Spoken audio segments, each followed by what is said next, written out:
Hey y'all, Zelda here. I am here for a week ahead tarot reading.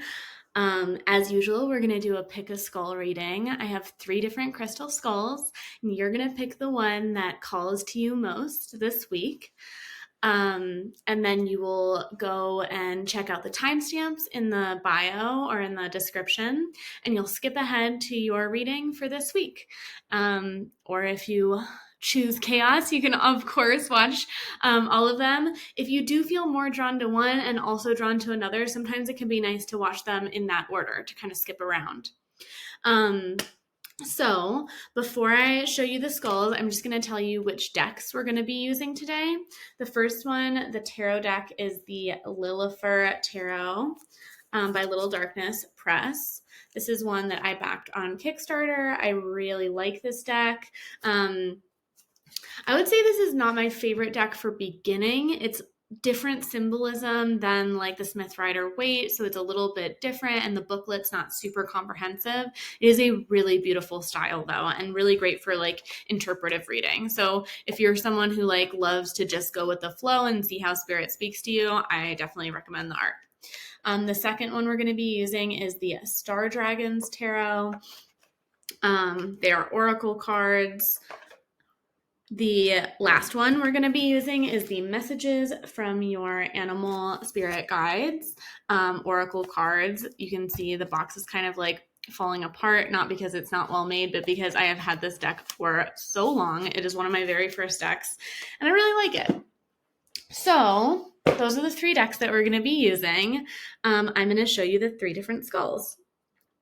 So skull number 1, you can, even though I don't have like a light shining on it, you can see how beautiful, like there is a light, but not like a direct light.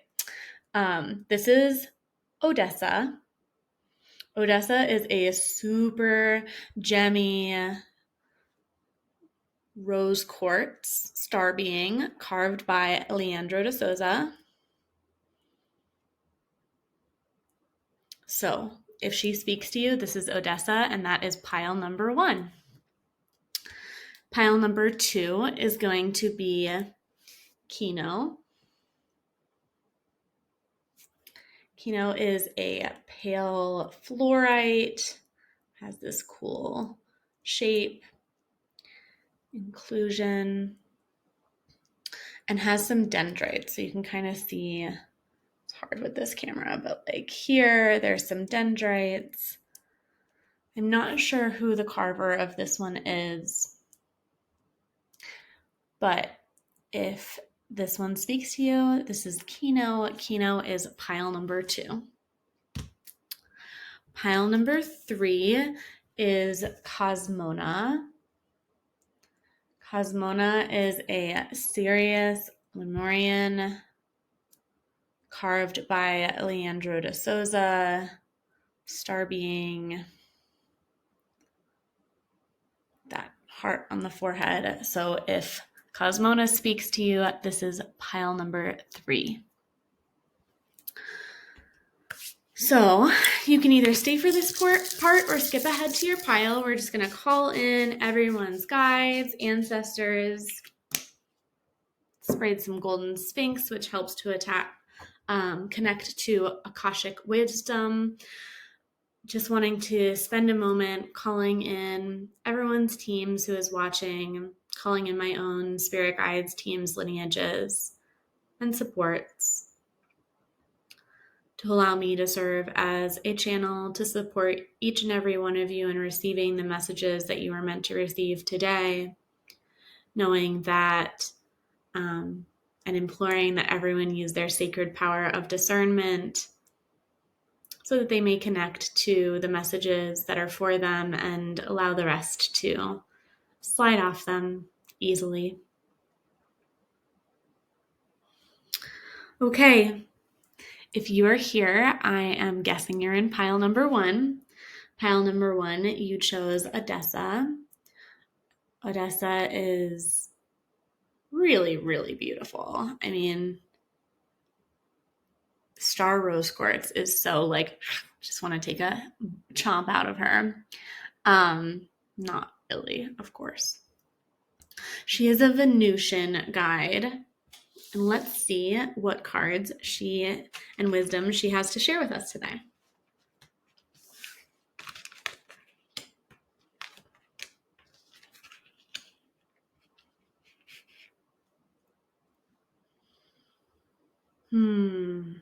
Okay.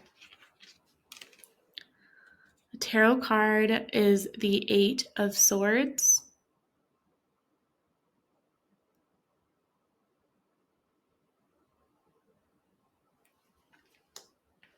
The StarDragon Oracle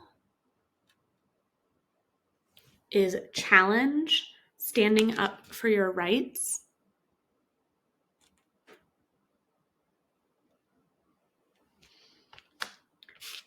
And the Chameleon is the animal guide. It says, stay in the background and adapt to the situation rather than being conspicuous and attempting to direct the course of events.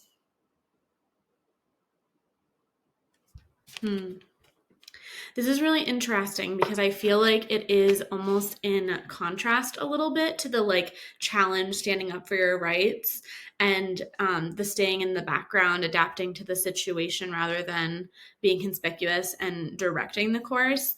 It almost feels like there's going to be this perceived conflict, and that, like, especially if you see here, right? I feel like all of those swords are pointing at this person, and it does feel a little ominous, a little like an accusatory, I guess, is the word that comes to mind.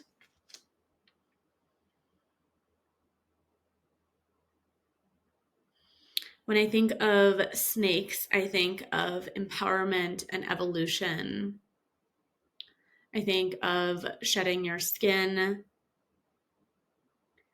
allowing yourself to evolve. I think of flexibility and the different ways that things can be seen, even like a biblical sense, like the Garden of Eden.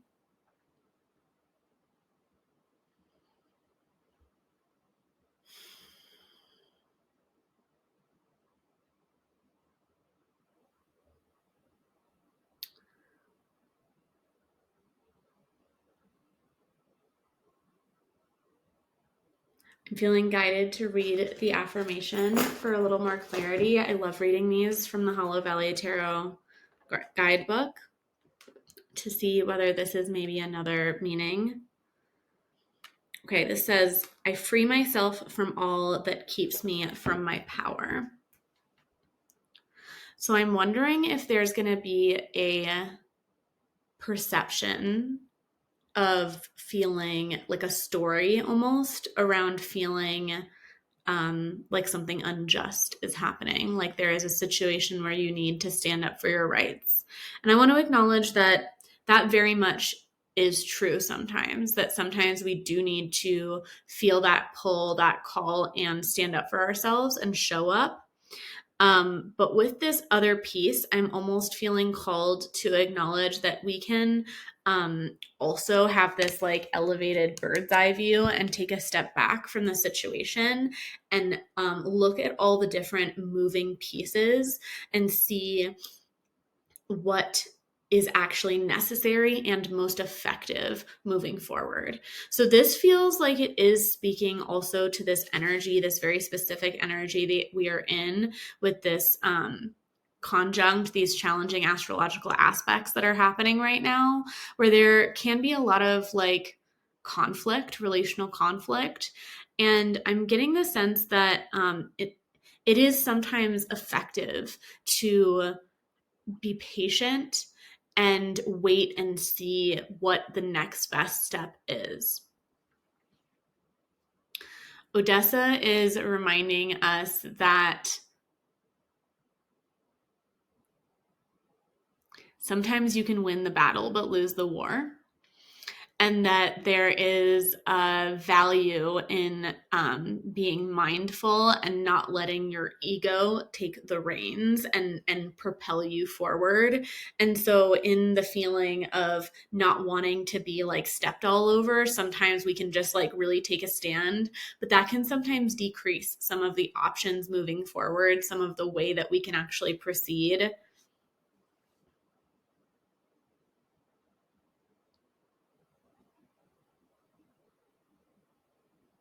She's saying nothing is lost by staying relational in these times, by staying in engaged relationship and seeing like what's underneath, right? It feels like if you have to stand up for your rights, it's okay. Setting boundaries can be an amazing practice, and this isn't to insinuate that you should stay in a situation that is unsafe or is not okay. But sometimes when we have that feeling of like my rights are being violated that stands up, we can actually set a boundary that is very unrelational, that doesn't keep us in connection. And sometimes that relationship is actually connected to what we're wanting to get. It's connected to the desired outcome.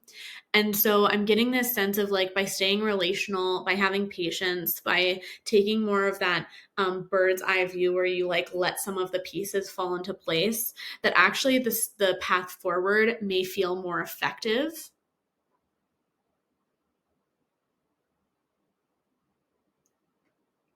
She's saying there may be a path forward that you have not yet considered that is faster than the detour you would take.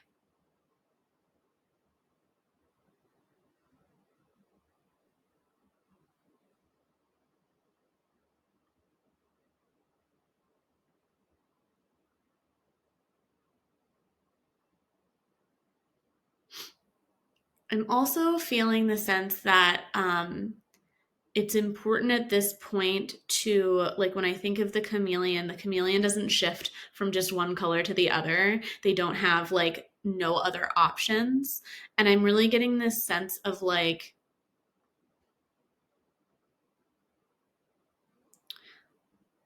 it's important to note that we don't have to choose to either charge forward or back down.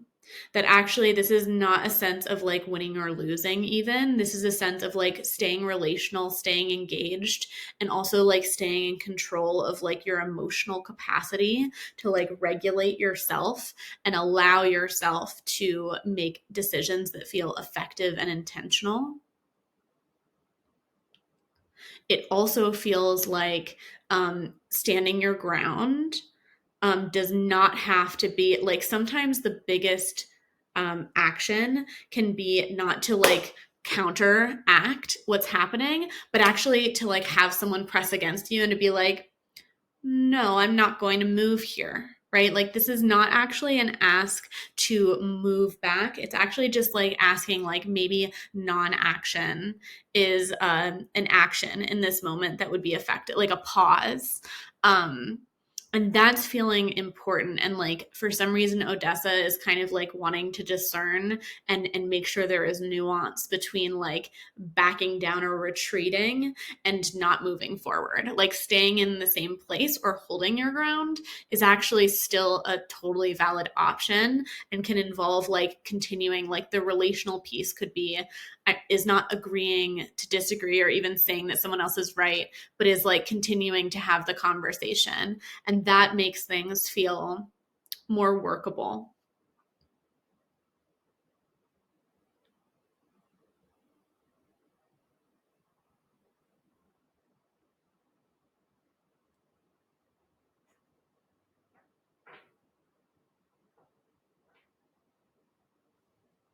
I feel called to look and see what the chameleon's part of this booklet is. Maybe the chameleon can lend you a little more wisdom too.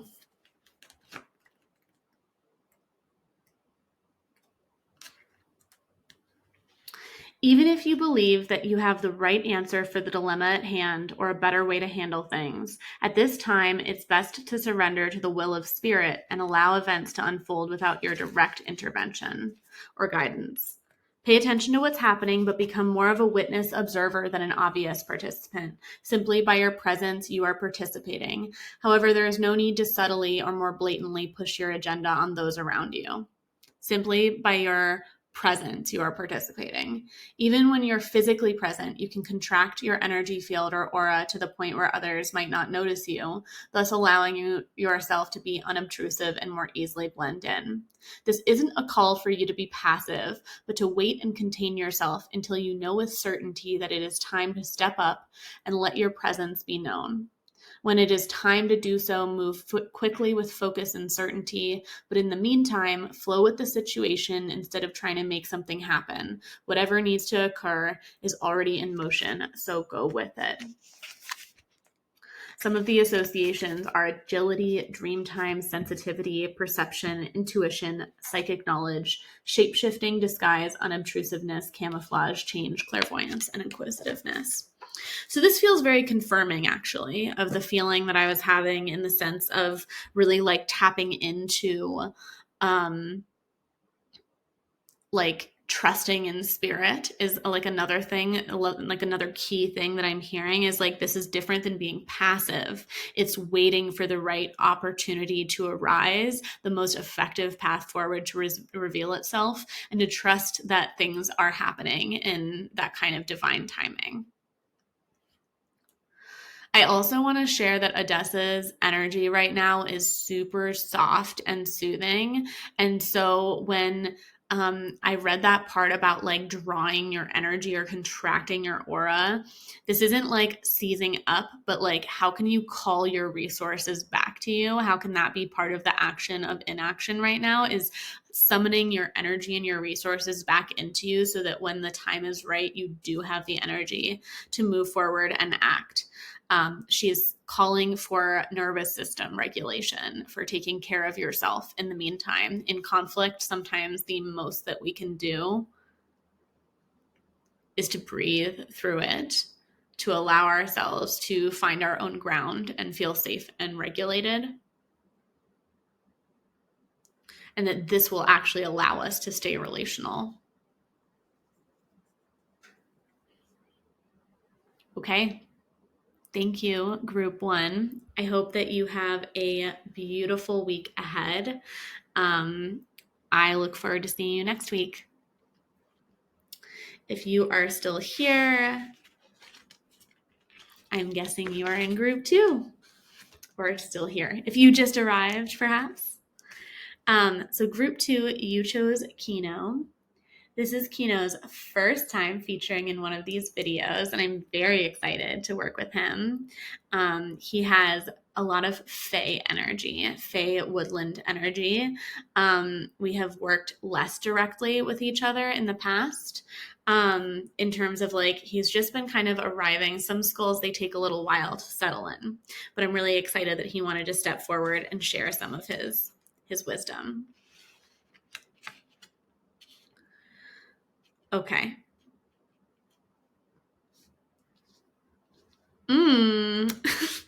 I feel like all of these are really speaking to like different forms of conflict that are happening. Like Group 1 got like a pretty clear direct message on how to handle conflict. And I'm really feeling that for you too, but in a different way. Okay, so your card from the Lilifer Tarot is the Chariot.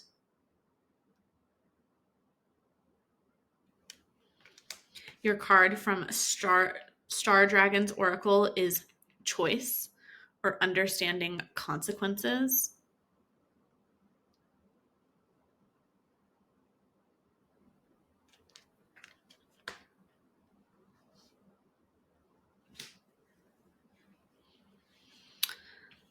And then your animal is the polar bear.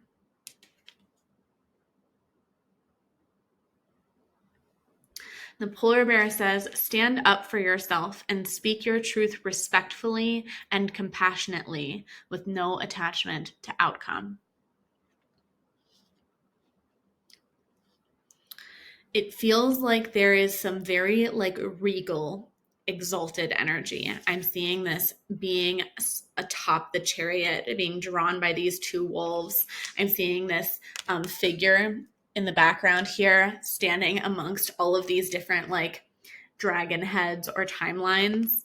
And I'm seeing this polar bear very like assertive and standing tall.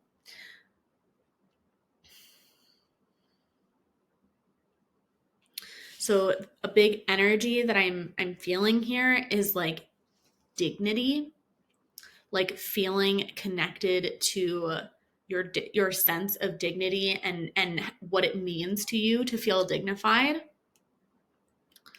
An image that I'm having here is that Lindsay Mack sometimes speaks about the chariot as in terms of the way of reading the lines of the tarot. So I don't think that they created this form of reading. There was someone else who did this, and I'm not sure exactly who, so I apologize, but they take the Fool out, right? And then they put the major arcana in these 3 lines of 7.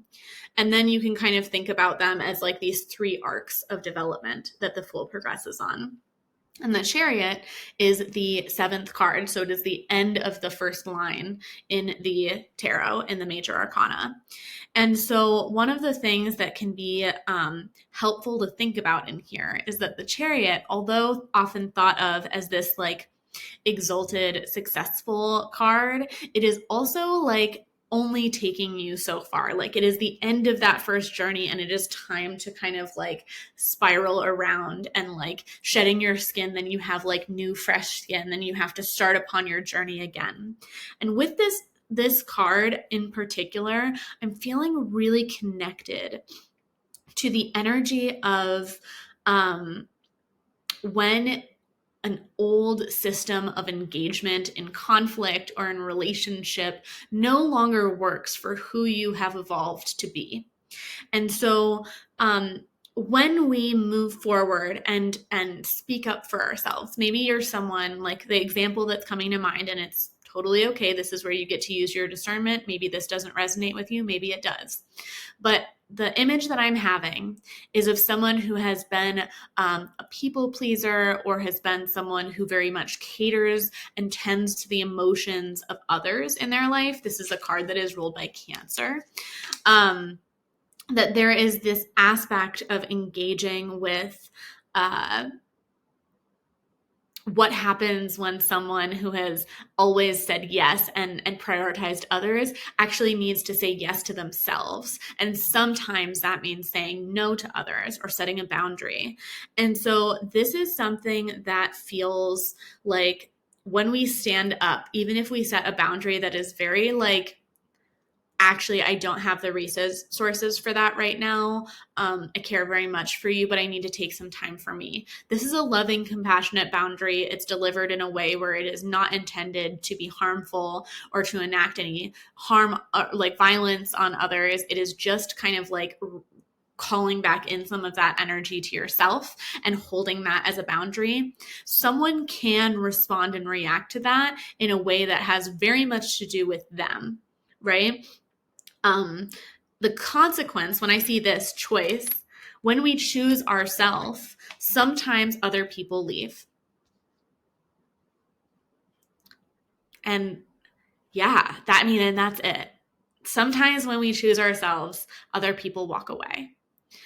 Sometimes when we ask for what we need, other people say, no, this wasn't what I signed up for.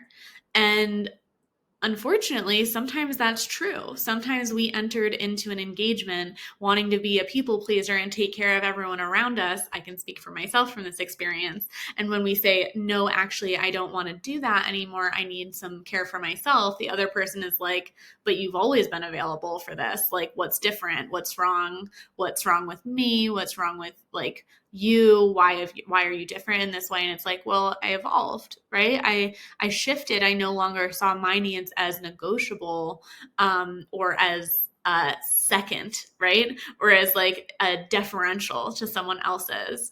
Maybe I'm still pretty negotiable around, I like to be in relationship. I like to be interdependent and supportive of others, but my needs are not defaulting to second at this point in my evolution.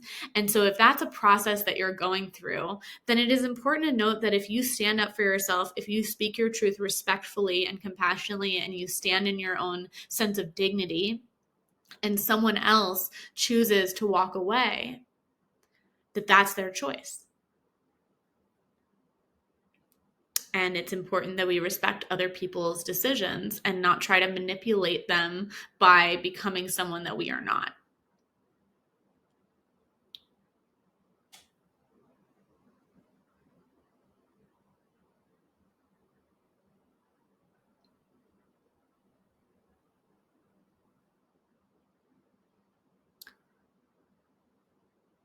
People will not always leave also if you stand up for yourself, but it is important to note that this does happen because people are confused that you're growing.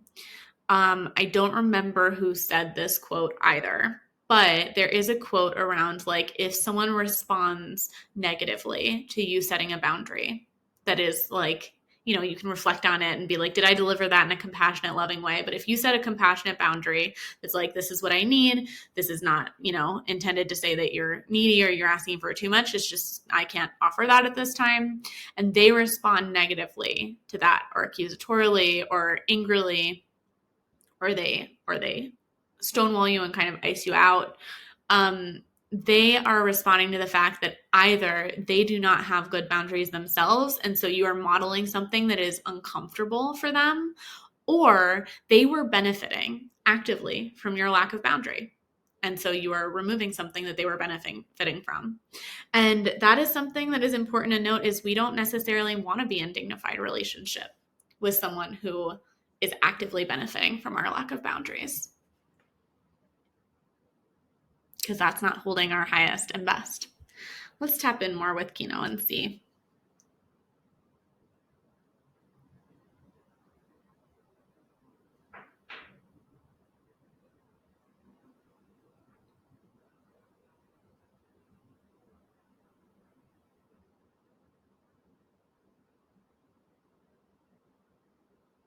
Keno is showing me an image of a tree growing and its root system expanding and like intertwining with others. And that this tree is like, I see it like getting the same size as another tree. And that the other tree maybe like, their information for me is like, this is not necessarily an emotion that trees share, but like the image of like the human perception of this is like, sometimes when someone is getting bigger and taking up space, someone else can start to feel smaller, even if they're the same size. And that has to do with their self-perception, not the reality. And that there is actually enough space. Like they're showing that like the root systems have plenty of space to grow and resource share, and that there is enough. So you standing up and speaking your truth respectfully and compassionately does not negate someone else's truth or their ability to get their needs met, even if you don't meet those personally. He's not sharing anything else at the moment, but there is a lot of nature imagery, and I wonder if there is some way to ground in nature to support yourself in this process, to like turn, if you're looking for support, to like the groundedness of a tree, or to like even going out and like moving with a tree and being in relationship with that and feeling yourself like in engagement of like being big and like expansive, and like allowing yourself to kind of spread your branches in this way.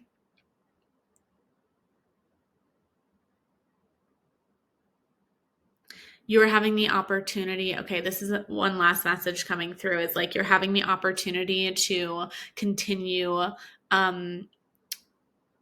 stepping, like I saw this being like stepping from timeline to timeline, and that like one of the ways that we can speak ourselves into the higher timeline versions of ourselves and into our higher timelines is by speaking with dignity, with truth, with honesty, with respect, and like commanding in that way our reality.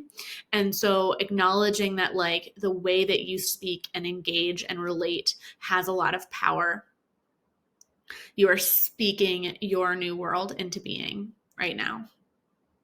That's what he says. The Fae know a lot about moving between these different worlds. Okay. I feel like that is your message for today.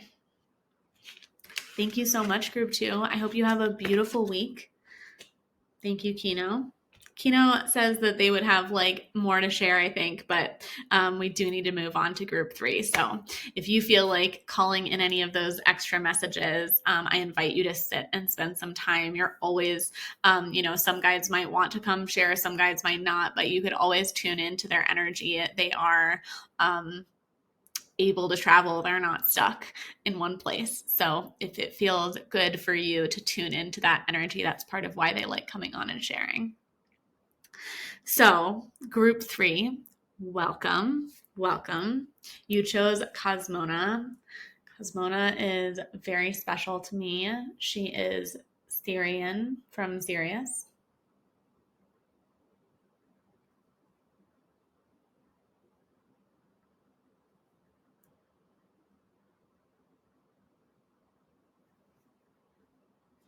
Let's see what cards.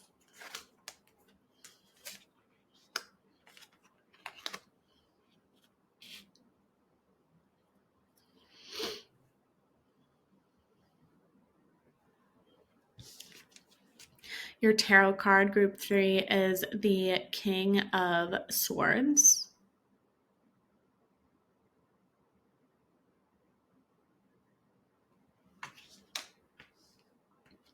Your star dragon is returning, going with the flow.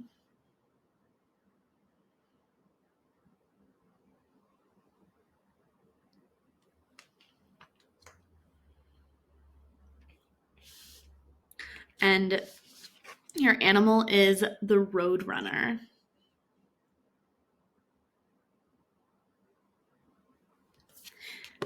The Roadrunner says, keep your sense of humor and don't take things so seriously. Okay, so the first message that I'm getting is that they would like me to read the Star Dragons description for returning and going with the flow. So we're going to.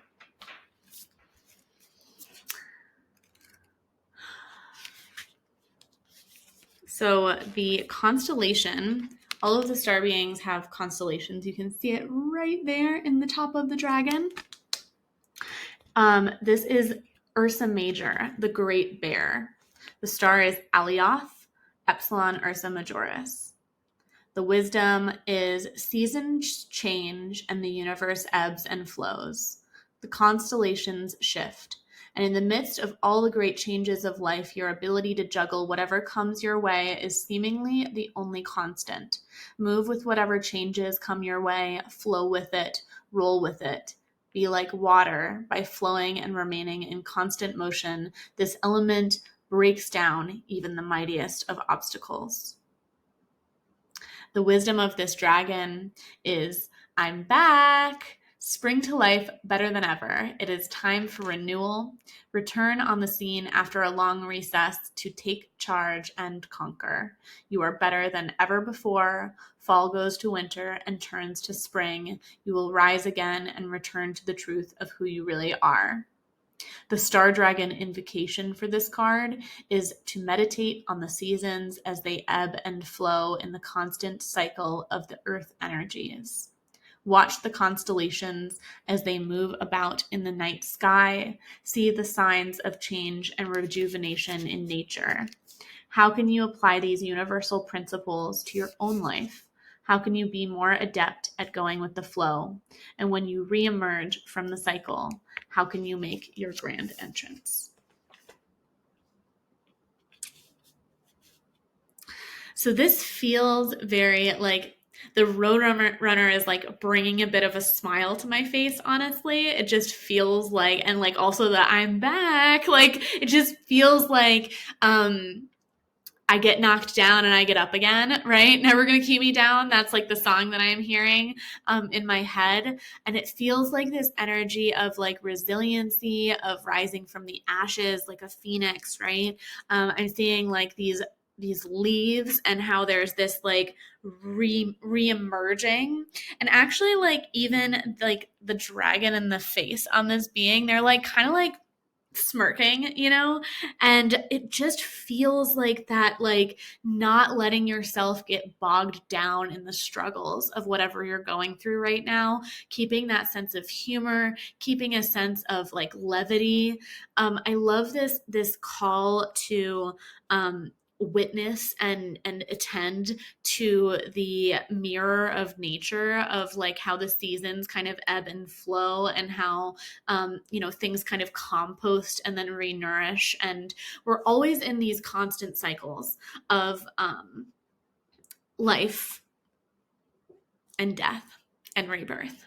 We are in many of these cycles overlapping. So in one area, we may be in a more exalted celebration of life, whereas then in another, we might be in a little more of like a, feeling the disintegration, being in our death card or tower moments. So with this King of Swords energy, this also feels in this context like being in utter command of your psychological capacity.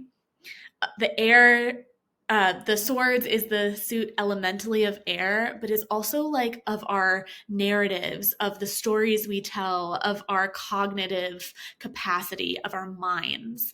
And this feels like being in utter command of the way that our stories weave these webs of realities, and that we can like pull the strings ourselves, and that we can be commanding. And that is the word that is coming, like command your own reality in this way. The words you speak are very powerful. Allow yourself to have a flexible cognitive structure where when something shifts, we can choose to engage with it as if it is the best possible outcome for us, as if even if it's not what we initially wanted, we could trust that the universe has what is best in mind for us, and we can kind of go with the flow. We can choose to, like, keeping the sense of humor, we can choose to laugh things off. We can choose to let things roll off our back in that way. And I do feel this quality of like being like energized in your nervous system to learn from every single possible experience. Going with the flow sometimes means like, ooh, I got like swept this way. How can I like enjoy where the current has taken me? How can I reap the rewards of this detour, right? The image that I'm having is like a car breaking down and then someone going and having this like luxurious date with themselves while like AAA comes and replaces their tire or something, like whatever it is, that like maybe the universe is taking you on a detour so that you can find something that you would never have found otherwise. And that sometimes we get in an argument with someone and we learn something about them, we come to a deeper understanding than we ever could possibly have come to without that bit of conflict. Conflict and friction is not a bad thing. It's there to help us grow. And like, this feels like the leadership of like being challenged is actually not a challenge to our self. It's just a challenge to our ego. And our ego is benefits from being challenged. It allows our spirit to come forward, and it allows us to learn more. Experts, like being with other experts and like bouncing ideas off of each other and grappling with things in a different way. And that's really feeling like the energy of this kind of exalted cognitive empowerment, is that it's okay. You don't have to worry so much about being right, because it's not just right or wrong, and nobody is coming. And even if they are, this is like a very small thing to do. It's like a very like small behavior, like I'm saying, like relationally to big. It's like it's very ego-centered to be like to nitpick things apart, and we can choose to take that as like, oh, I never thought about it that way, but like let me think about it now. Like a king is not worried. Like it's a sign of like these crazed leaders that we see sometimes in like Game of Thrones or something, where they're like constantly trying to like keep power. I guess I say in Game of Thrones, we do see it in our own politics as well. But they're so like graspy, right? Trying to keep power at any means necessary, that they're like losing sight of the actual possibilities. They're losing sight of the best, what's best and highest for everyone involved. And we don't want to do that, right? We want to like sit back comfortably in our thrones and go with the flow and believe that things are challenging us so that we can grow, because we have something so, so important to do in the world. And that feels like Cosmona is coming in with this message here. There are so many ways in which you are being asked to step into your power and to show up with the work that you are doing in the world. The King of Swords is very much like speaking your truth, taking up space, acknowledging the things that you're good at and sharing those with the world. And so don't allow challenges to be something that collapses your sense of self. Don't allow your ego to get too caught up in whether other people think you're right or not. You have so much that you are offering the world right now, exactly where you're at in your journey. And the fear of being wrong or the need to be right is something that only detracts from that. It is not the business or the concern of you right now to be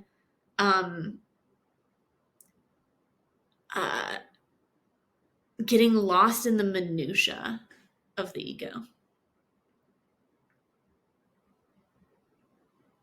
Allowing yourself to surrender to the collective wisdom, to not feel a sense of ownership over your ideas. Like, this is also going with the flow and allowing like someone else to build off of your idea. This isn't saying like roll over but this is like not being too entitled and like allowing spirit to move through you and seeing like the words I'm hearing are words that Lindsay Mack speaks oftentimes, and I hear them a lot too, is keeping your eyes on your own paper, of allowing yourself to witness the expansive importance of the work that you're doing in the world, and then move on to the next thing.